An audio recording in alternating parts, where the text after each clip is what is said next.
Olá, eu sou a professora Isabel e meu propósito é te ajudar a acelerar a aprendizagem das crianças com deficiência intelectual ou dificuldades na aprendizagem.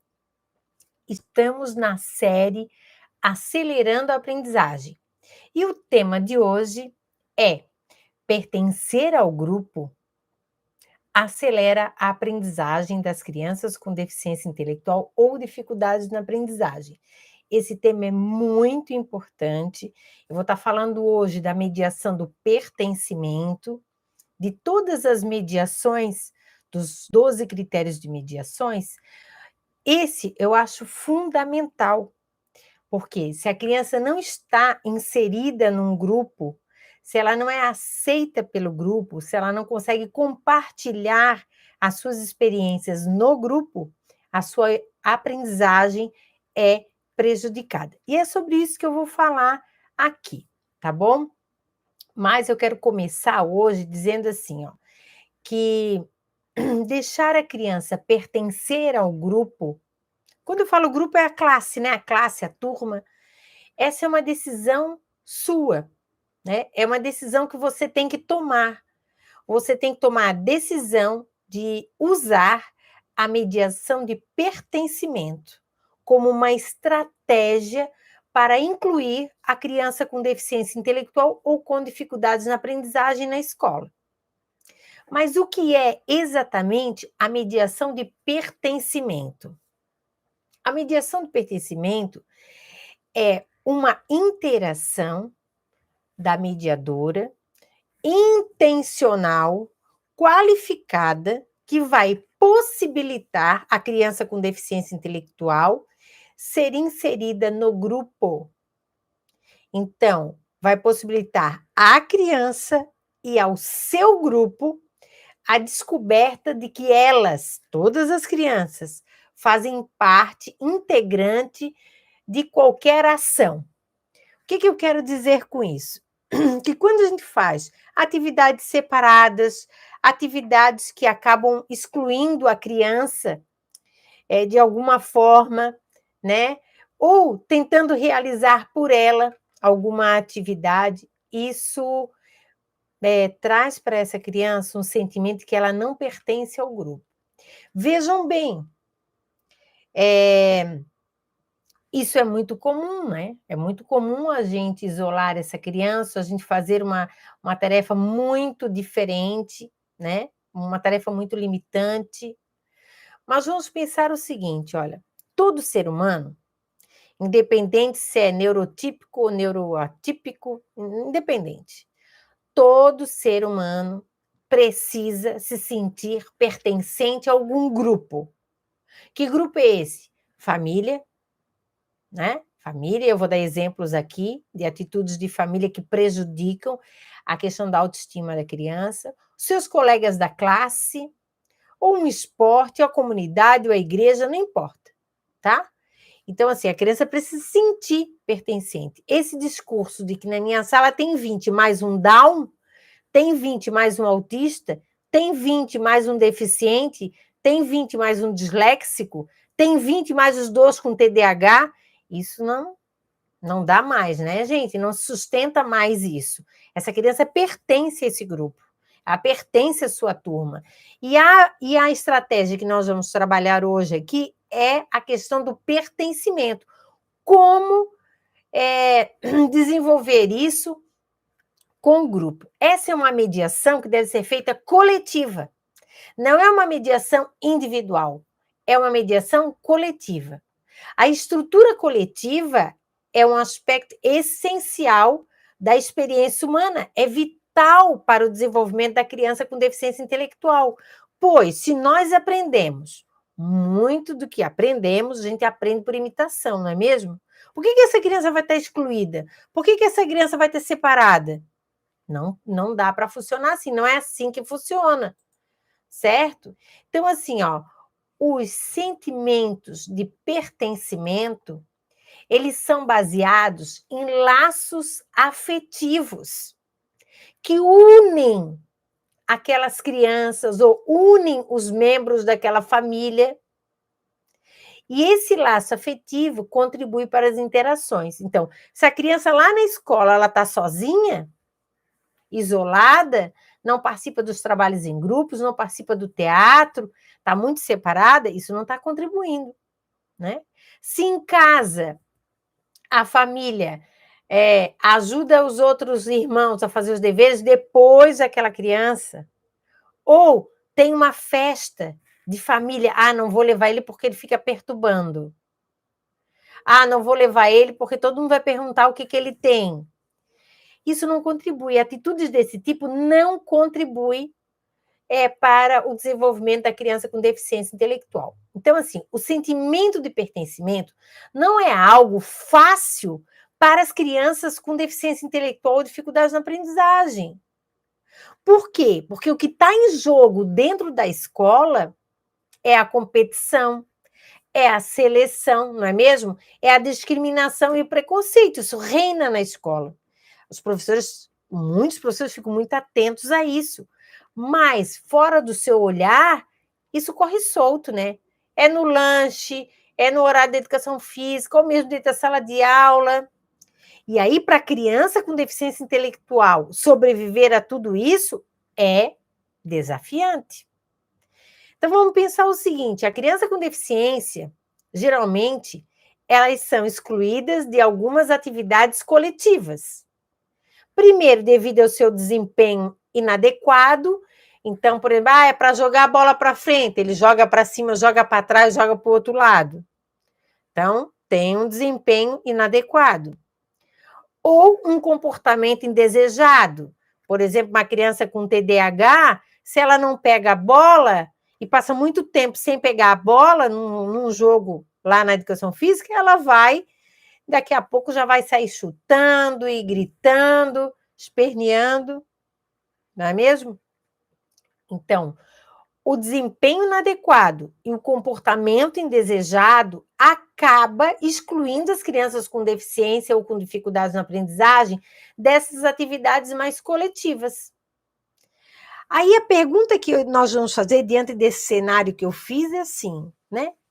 O que nós fazemos de errado com a criança com deficiência intelectual ou dificuldades na aprendizagem?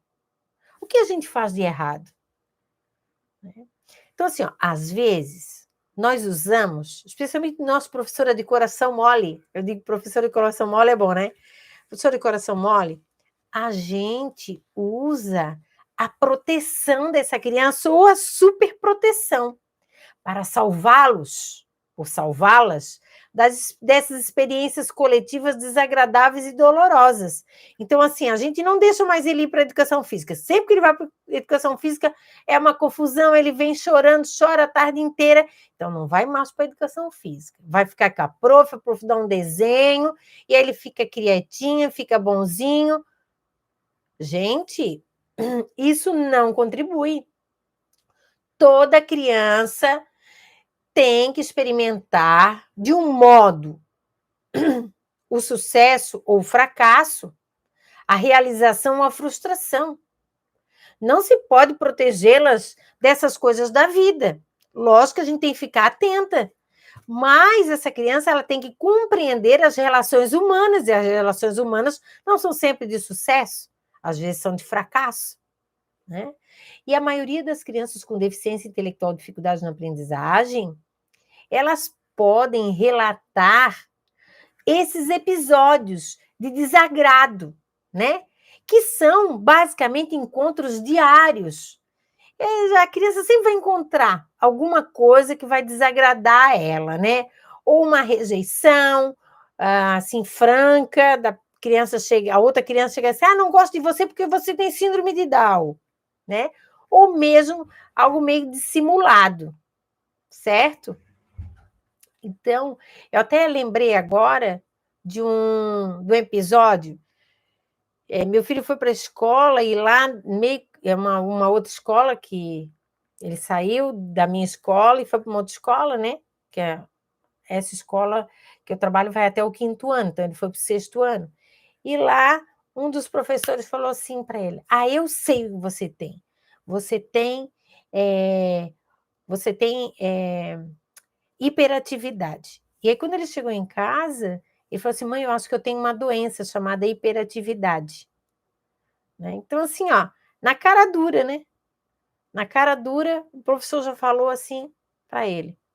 Então, e às vezes é dissimulado, né? Às vezes vai excluindo a criança, não vai selecionando ela para alguma coisa. Agora, assim, para mudar essa situação, a mediadora precisa considerar os fatores que contribuem para definir o pertencimento dessa criança no grupo. O que eu quero dizer com isso? Que fatores são esses? Então, vamos pensar numa criança com TEA. Então, a criança com TEA, ela se isola, às vezes não verbaliza, às vezes surta. Então, são 3 fatores a serem considerados. Vamos pensar um outro exemplo. TOD sempre tem um antecessor que desencadeia um comportamento mais agressivo, não é mesmo? Choro, derrubar carteira, falar palavrões, o enfrentamento. Então, isso são fatores a considerar.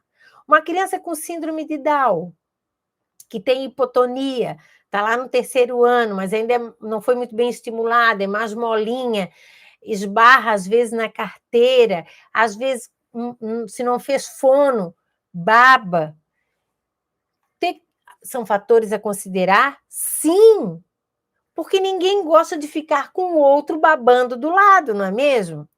Então, quando a gente fala de pertencer àquele grupo, alguns fatores devem ser considerados. Por quê? Porque a partir deles nós vamos elaborar estratégias para conversar com o grupo e gerar, né, esse comprometimento de todos do grupo. E aí você vai usar para isso a mediação de pertencimento, que é algo que eu vou mostrar hoje para vocês a partir de uma imagem que eu trouxe. Agora, você tem que pensar o seguinte, tá? Para a gente trabalhar a mediação de pertencimento, algo teórico tem que estar na sua cabeça. Que a escola não é para iguais. A escola é para trabalhar a equidade. E o que é equidade? É que cada criança deve ser respeitada pelo seu jeito de ser. E a escola deve proporcionar um meio para que essa criança aprenda. Então, assim, ó, dentro da escola nós temos que trabalhar com equidade, ou cada um tem uma necessidade específica, e com a diversidade, tá? Como elementos naturais. Não são elementos de uma lei, são elementos naturais. Então, a equidade, ela reconhece e compreende que todos somos diferentes. E que a diversidade, ela é inerente a um conjunto de crianças. Inclusive, essa equidade diz respeito às experiências que cada um traz para a escola e o modo como aprende. Isso tem que ser valorizado. A equidade, gente, requer que a escola esteja aberta à pluralidade, certo? E que essa escola seja acessível, eficaz, agradável para todos, sem exceção. E o mais, né? Garantido que todo mundo aprenda. Então, essa equidade é algo teórico que quem tem que entrar na sua cabeça para você compreender, certo? Mas que isso tem que se reverter numa prática, onde saia do discurso e realmente se materialize numa ação efetiva. A equidade supõe a igualdade de oportunidades. Então, assim, ó, antes a escola garantia, antes da BNCC, garantia o acesso e permanência da criança. Agora não. Agora tem que ter o acesso, que ela vai ter a matrícula garantida, a permanência, né? Não vamos tirar essa criança da escola e a parte melhor, que é o aprender, que seria o sucesso. Então, a escola tem que dar acesso, permanência e sucesso para essa criança. O que é o sucesso? É aprender, né? A escola foi feita para isso. A escola existe para ensinar, mas não está cumprindo o seu objetivo, que é fazer com que todos aprendam. Então, por que acelerar o processo de inclusão das crianças com deficiência parece ser tão difícil, mesmo com as leis, não é mesmo? Então, assim, ó, se a criança com deficiência intelectual for para um ambiente obrigada por uma lei ou por uma decisão judicial, com certeza a escola tornará essa criança diferente, além de segregá-la da maioria dos seus pares. Isso a gente vê.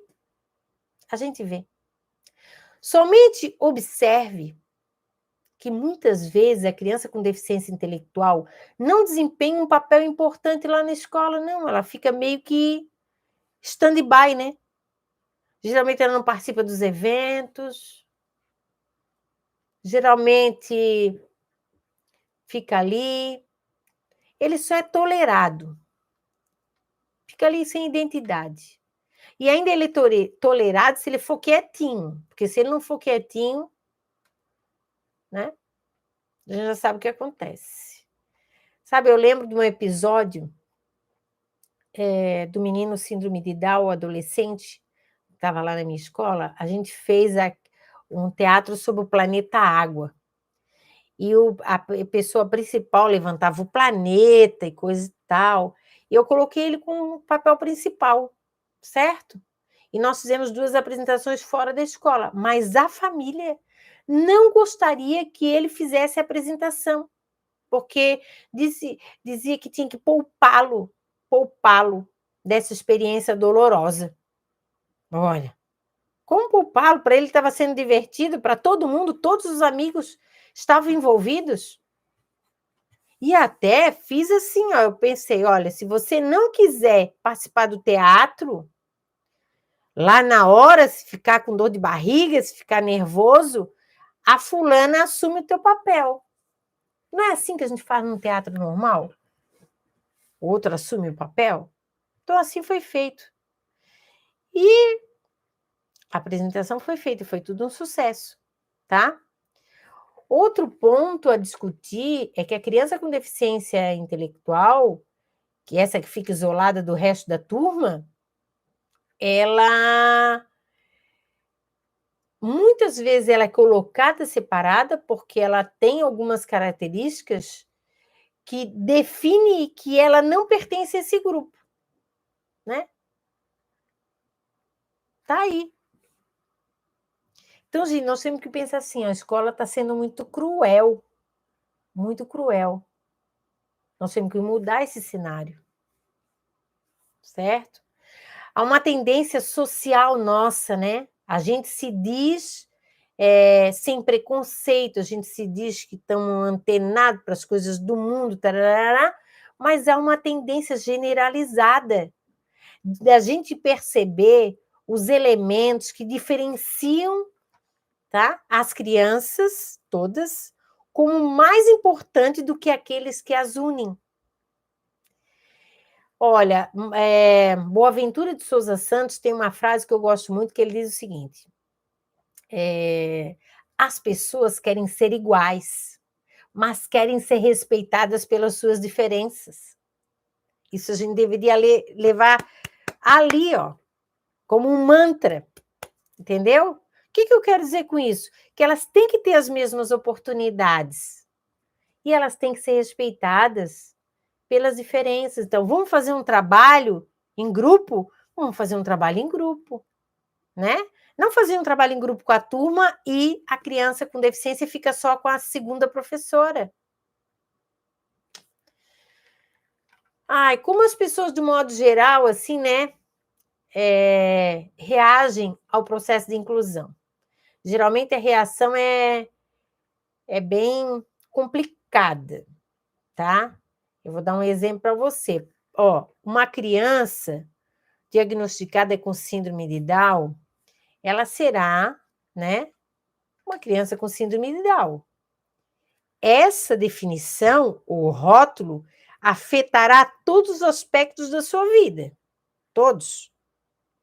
Agora vamos pensar que essa criança cresceu e se tornou um artista. Um artista de TV, de novela. Nós temos agora, não temos? Então, só que muitas vezes ela vai ser reconhecida por nós como artista com síndrome de Down. E não por apenas uma jovem artista. Não é mesmo? Isso faz parte de anos de preconceito que a gente internalizou. Então, assim, o sentimento de pertencimento, ele é minado, tá? Por aquelas ações que não concordam com o processo de inclusão. Há casos que a escola determina, né, disciplinas que são completamente, ou que ignoram completamente a questão da criança com deficiência. E aí dão aqueles trabalhinhos, né, infantilizados, para elas levarem para casa e fazerem na escola. Então, quando a gente tem essa atitude, todo o grupo observa. As outras crianças não. Quando as outras pessoas não são tolas, estão vendo.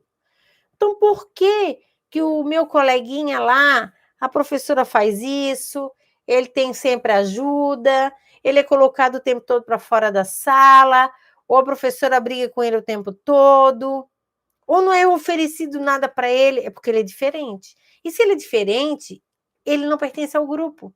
Essa é a consequência. Então, nós temos que mudar, nós temos que proporcionar alguma atividade que seja significativa, que seja dada para todo o grupo e que cada um tenha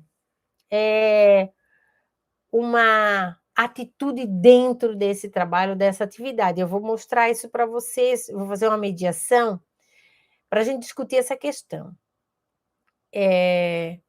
Porque, assim, ó, essas atitudes preconceituosas, né, com discriminação, com diferenciação, elas causam várias repercussões. Mas tem também aquelas consequências, né, da criança não se sentir pertencente ao grupo. Então, nós temos que mudar isso. O que fazer para mudar isso? A ideia que eu trago hoje é usar a mediação do sentimento de pertencimento. Se eu sinto que eu sou pertencente a esse grupo, tudo muda. Eu não vou ter vergonha de me expor, eu não vou ter vergonha de falar dos meus desejos, dos meus atrasos. Não vou, né? E para mediar o sentimento de pertencimento, as mães e as mediadoras terão que levar em conta alguns aspectos. Primeiro, fazer com que essa criança se sinta membro integrado da escola ou da família. Então, ela não é mais um, tá? Ela é um.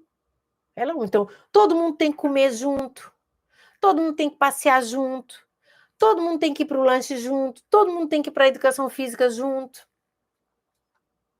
Outra coisa a considerar, não marginalizar essa criança de eventos, festas, atividades comunitárias, atividades da escola, atividades divertidas. E a questão de você compartilhar no grupo todas as dificuldades dessa criança, jogo limpo, e todas as potencialidades dela, tá? Porque se as outras crianças ou adolescentes sabem do meu comprometimento, daquilo que eu não sei fazer, eles vão se solidarizar e vão me ajudar. Eles não vão ficar na suposição. É uma conversa franca. Mas eles também vão saber de todas as minhas potencialidades. E eles vão me solicitar quando isso for conveniente a eles.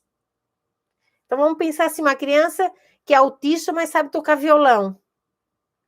Pô, numa festinha na escola, para no final da tarde, na escola, quando estão esperando os pais, por que essa criança não está tocando violão para os amigos? Entenderam? Então, assim, isso é muito importante. E com isso a gente consegue atitudes de compartilhamento e interação. Lá na relação da escola, uma relação de troca. Olha, eu vou contar um caso para você do João com Teia. Ele lia tudo, mas não escrevia, tá? Lia tudo, mas não escrevia. Então, não foi dado para ele a apostila da escola como os demais colegas, não foi dado. Afinal, ele não escrevia, mas a professora, muito comprometida, ela fez com todo carinho atividades em folhas, com uma linguagem diferente, uma linguagem mais clara, uma linguagem mais simples, mais adequada àquela criança. Caixa alta, né?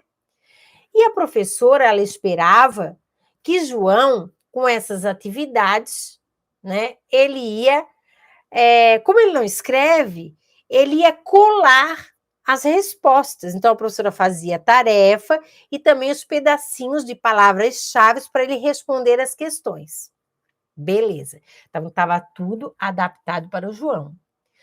Mas, em vez disso, ela descobre que João, a cada dia, ficava menos cooperativo e fazia menos ainda a tarefa.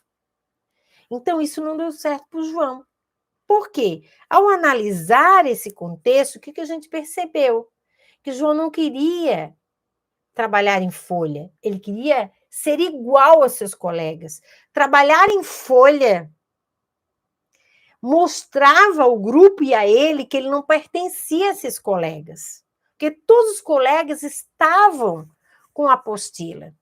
Então, a gente mudou tudo, certo? Ele queria trabalhar com os colegas, então nós entregamos uma apostila igual.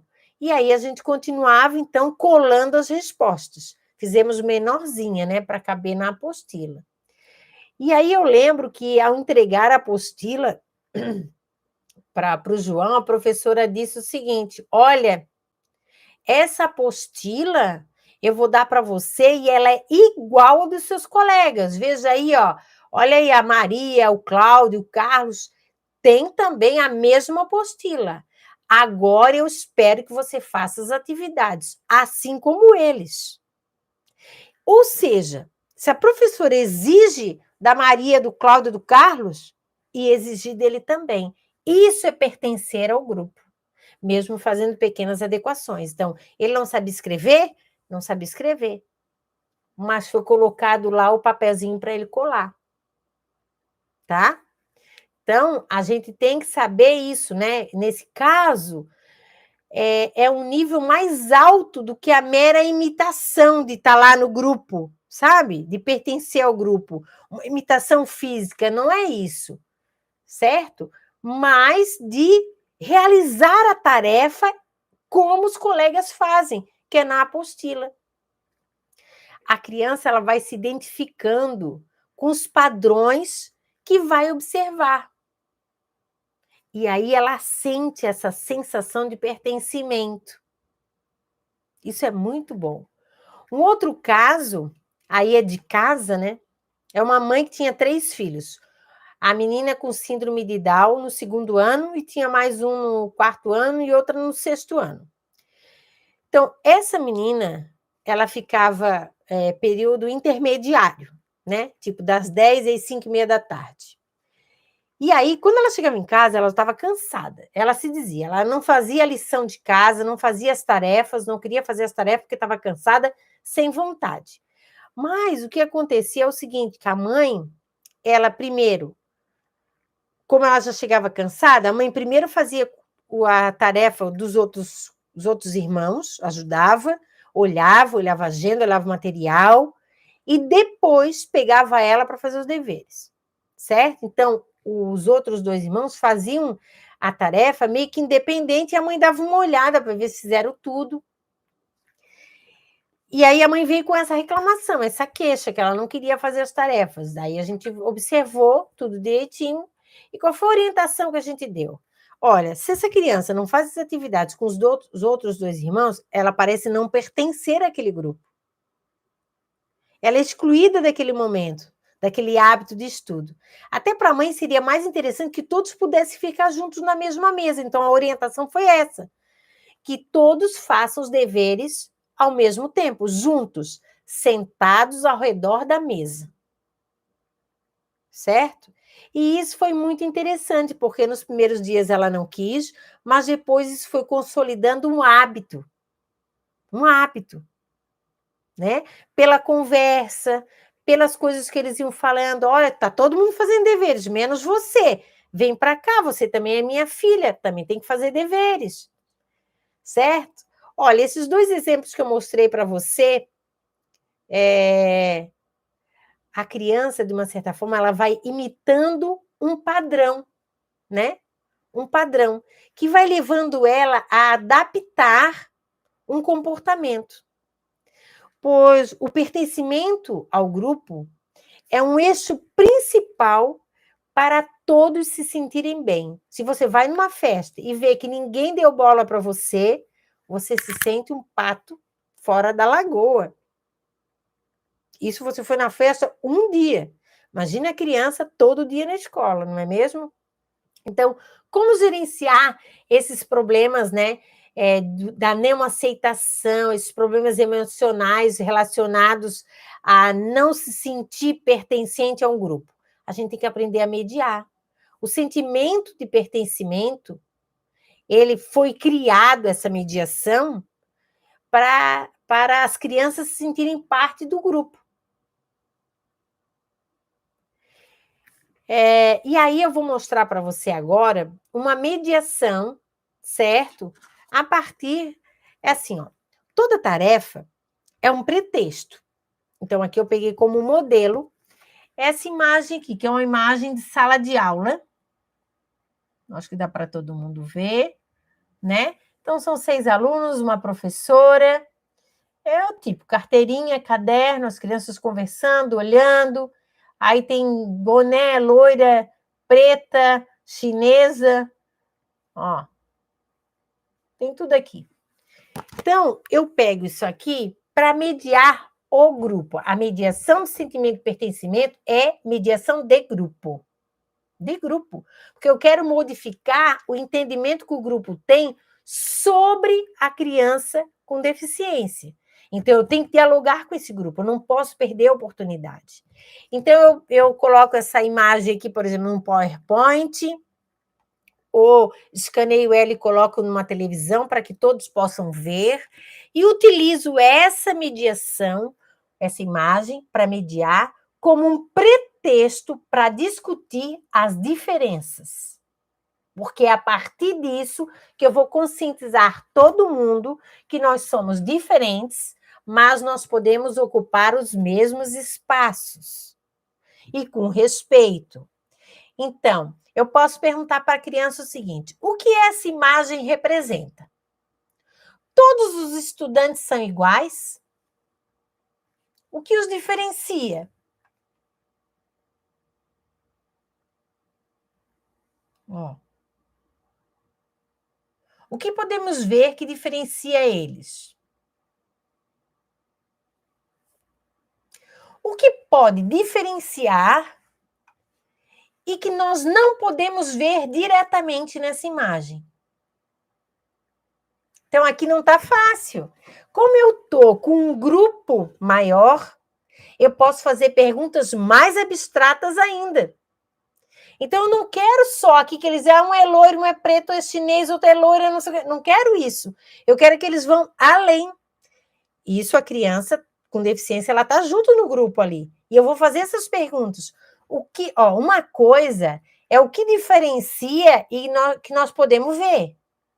São as coisas de fora. Não é mesmo? A aparência, por exemplo. Agora, o que pode diferenciar e que nós não podemos ver diretamente?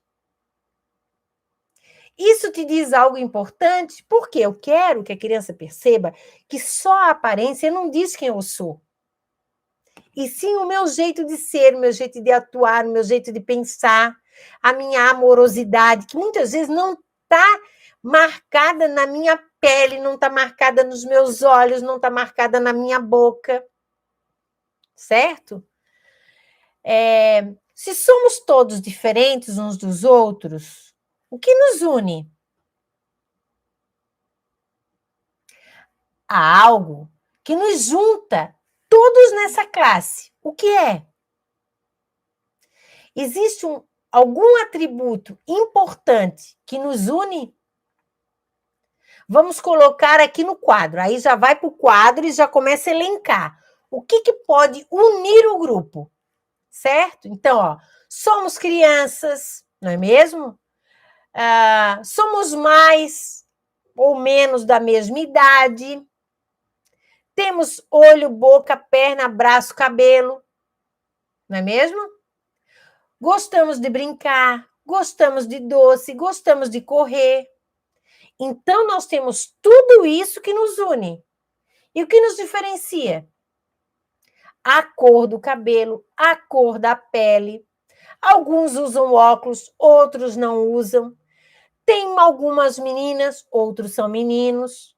Alguns gostam de tênis, outros gostam de chinelo. Mesmo com todas essas diferenças, mesmo com todas essas diferenças, estamos juntos. Por quê? Se fôssemos todos iguais, como seria essa sala? Se somos todos iguais e diferentes ao mesmo tempo, como podemos contribuir para a nossa convivência, respeitando as nossas diferenças? Que estratégias podemos usar para nos ajudar uns aos outros? Isso seria importante para nós, por quê? Agora, vamos ver o que cada um sabe fazer aqui na sala, certo? E que pode contribuir com a turma. Quem sabe desenhar? Quem sabe ler bem? Quem sabe imitar algo? Quem sabe pintar muito bem? Quem sabe fazer algo diferente? Quem sabe tocar um instrumento musical? Com todos esses talentos, podemos montar uma peça de teatro ou musical. Cada um contribui com o que tem de melhor. O que vocês acham? Gente, e assim por diante, certo? Isso é mediação de pertencimento. Quando as crianças descobrem que elas são diferentes em vários atributos, internos e externos, mas também elas têm muitos talentos. A gente tem 12 critérios de mediação. A gente tem isso, tá? Geralmente, os critérios de mediação eles são utilizados de forma individual, a partir do específico de cada criança. Mas a mediação do sentimento de pertencimento, eu gosto de trabalhar em grupo. Eu vejo que traz muito mais benefício quando o grupo mergulha nesse tipo de mediação, tá? Então, o sentimento de pertencimento deve ser mediado em uma atividade na classe. E, ao mesmo tempo, a gente deve fazer um esforço para colocar a criança com deficiência ou com dificuldades na aprendizagem como parte ativa dessa classe e desse momento. E o papel da mediadora é tentar incluir essa criança nesse grupo, certo? Aproveitando as oportunidades que são próprias da tarefa. Então, por exemplo, eu mediei isso aqui, beleza? Com toda essa mediação, depois eu posso fazer um texto coletivo ou um texto individual para as crianças se expressarem mais ainda o que sentem como são, né? O que a gente deve ter em mente é que a criança não vai assumir a sua responsabilidade se não tiver certeza de que ela pertence a um grupo. E por esta razão, a professora deve identificar as áreas onde essa criança com deficiência intelectual pode contribuir com o grupo. Então, nós vamos descobrir, ela gosta muito de contar histórias, que ela inventa, ok? Então, ela vai contar histórias, em algum momento ela vai contar histórias e o grupo vai escrever essa história. Por que não pode ser assim? Pode, deve. E a pessoa ela tem que ter voz e vez no grupo. Se ela não tiver voz e vez, ela está sendo incluída. Não está sendo incluída. Tá? Então, talvez essa fosse a maior lei que pudessem ser feitas dentro da escola, que a criança com deficiência intelectual deve ter voz e vez. Tá bom? E fica aí esse nosso desafio, né, de aprender a mediar o sentimento de pertencimento. Um beijo grande, gente. Espero que vocês tenham gostado.